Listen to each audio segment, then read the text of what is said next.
He's an athlete, actor, and entrepreneur. He's considered to be one of the greatest, if not the single greatest, basketball player of all time. He's worth over $1 billion, and his brand grosses over $2.25 billion every year. He's Michael Jordan, and here are his top 10 rules for success. Every day, the first person there before the sun would be Jordan. And he was there because he wasn't good.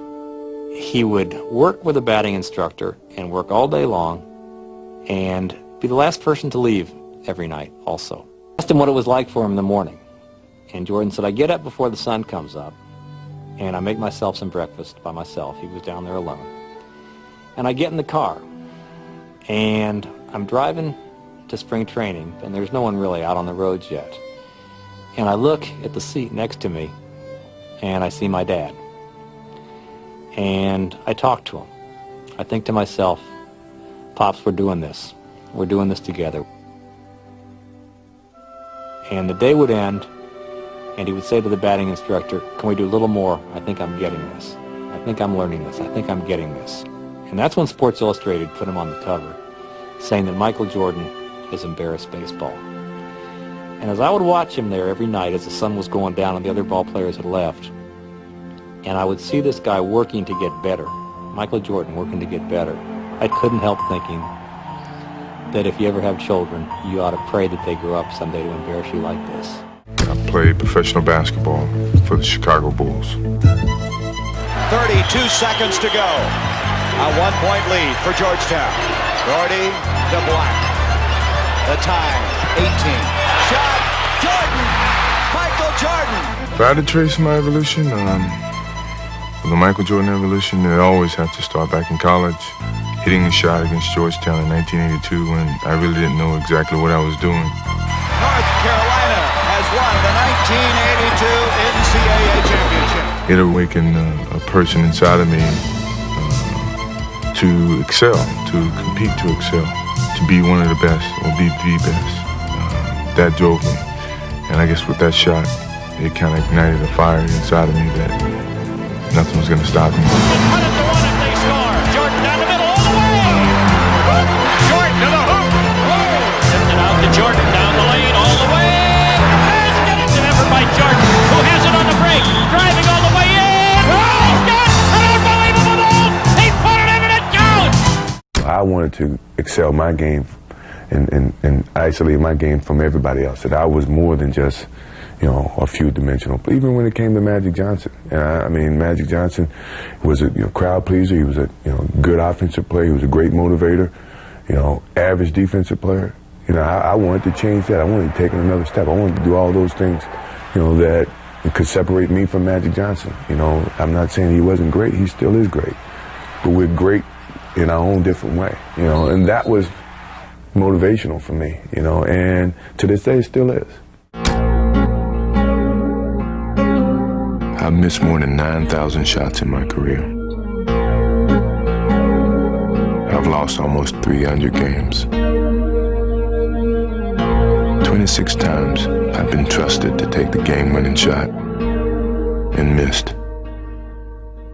I've failed over and over and over again in my life. And that is why I succeed. I never feel that I'm at my best. I feel I still have room to improve. I still set goals for myself to strive for. I'm never complacent with what I've achieved. Even though it's been very successful for me, I still feel I have a lot to prove, not just as a player, but as a person, as a father, to some extent as a role model in all aspects. So I'm never really too complacent with myself or with what I've achieved. When I get to a point where I feel I can improve as a player, I walk away from the game. I still feel that I have a plateau that I hadn't reached yet in terms of my skills or my expectations of myself. I'm always going to expect myself to do certain things or surpass certain things. As long as I believe that, then my road to success is going to continue to expand. Sports is a tool that teaches and it teaches you bad things. It can also teach you good things. It's how you perceive those things. I've looked at every experience that I've had, negative and positive, and taken that as a positive. If I wouldn't change anything, because I think it would alter some of the other things that happened. So when I look back, I can't say that I've had any bad things happen. Sure, I mean, you don't want bad things to happen, but you deal with bad things. You can't have good or without bad. It's not about the shoes.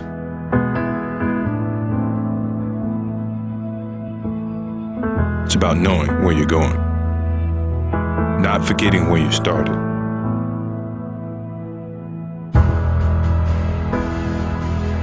It's about having the courage to fail, not breaking when you're broken, taking everything you've been given and making something better. It's about work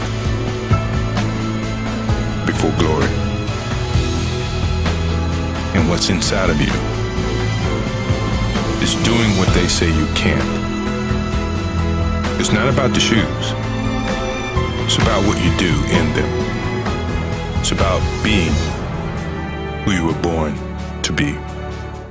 We are old, and sure, we're tired. It's been a long season, but mentally, we have a vision. We have a finish that we have to attain, and sometimes you have to do it when you're old and you're tired, and I think it's the test of your will to succeed when you have to deal with, some of these negatives, and I'm pretty sure, by the end of this playoffs, you'll see the old and the tired people were very, very young and strong mentally.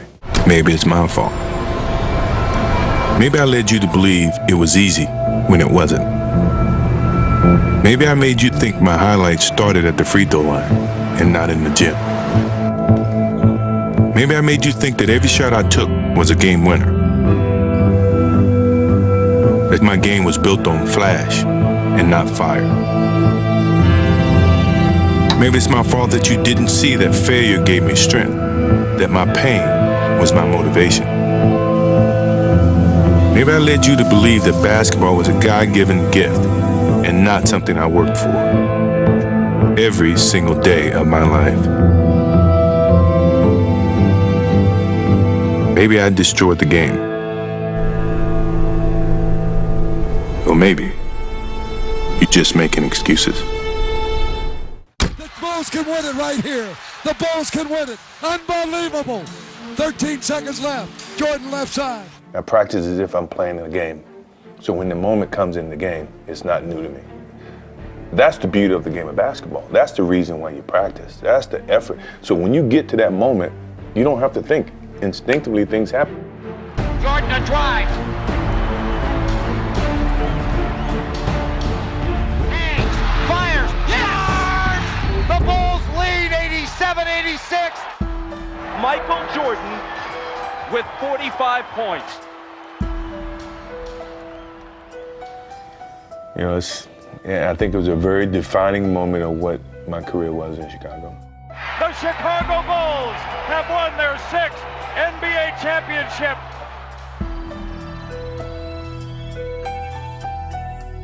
If that's the last image of Michael Jordan, how magnificent is it? Thank you so much for watching. I made this video because Ronaldo asked me to. So if there's a famous entrepreneur that you want me to profile next, leave it in the comments below and I'll see what I can do. I'd also love to know which of Jordan's top 10 rules you like the most. Let me know in the comments. I'm going to join the discussion. Thank you for watching. Continue to believe, and I'll see you soon.